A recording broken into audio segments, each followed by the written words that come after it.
Deep in the golden sands of southern Egypt, where the Nile River carves its way through the desert, stand two massive temples that have defied time itself. These are the twin temples of Abu Simbel, carved into solid rock over 3,000 years ago. They were built by the great Pharaoh Ramses II, a ruler who believed he was a living god. But these temples are more than just stone and statues. They hold a secret tied to the sun, to magic, and to the ancient myths of Egypt.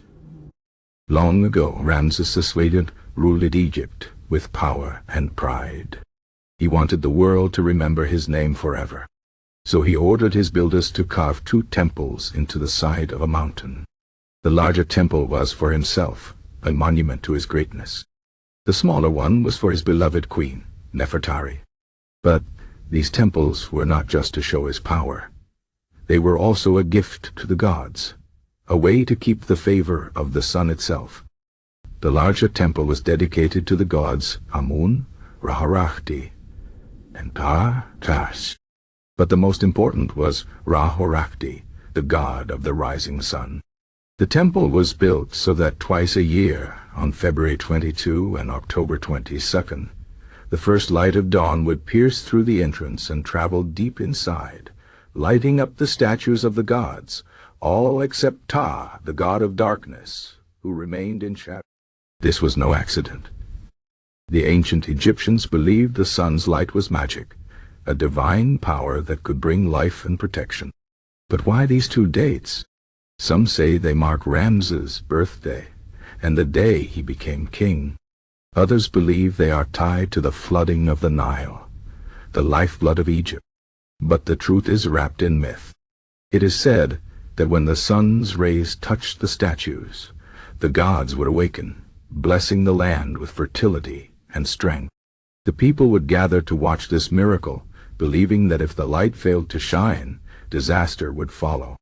The smaller temple, built for Queen Nefertari, was dedicated to Hathor, the goddess of love and joy. Here, too, the sun played a role. The statues inside were placed so that sunlight would gently touch them, as if the gods were smiling upon the queen. The Egyptians believed that Hathor's light could heal sorrow and bring happiness. Even today, visitors feel a strange warmth when standing inside, as if the ancient magic still lingers. But the temples were not always safe. Over the centuries, the desert sands buried them, hiding them from the world. For generations they were forgotten, until a traveler in the early 1800s stumbled upon a giant stone face peeking out from the dunes. Slowly, the temples were uncovered, revealing their grand statues and hidden chambers. Yet the greatest challenge came in the 1960s, when a new dam threatened to drown Abu Simbel forever. The world could not let this wonder disappear. Engineers and archaeologists worked together to cut the temples into giant blocks and move them to higher ground.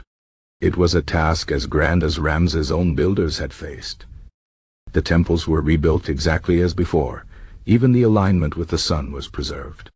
When the next February 22 arrived, the sunlight once again traveled through the temple, proving that even modern hands could not break the ancient magic. What was the true purpose of Abu Simbel? Was it just a king's pride, or was there deeper magic at work? Some say the temples were a gateway, a place where the sun's power could be channeled to protect Egypt. Others whisper that Ramses knew secrets lost to time, spells carved into the stone, prayers hidden in the statues. Perhaps the sunlight was not just a symbol, but real power, a force the pharaohs used to keep their kingdom strong. Today the twin temples still stand, silent witnesses to the past. Every year, the sun's light returns, as it has for thousands of years. Visitors from all over the world come to see this marvel, to stand where ancient priests once chanted, where kings and queens prayed. The stones may be old, but the magic feels alive. As long as the sun rises, the legend of Abu Simbel will never fade.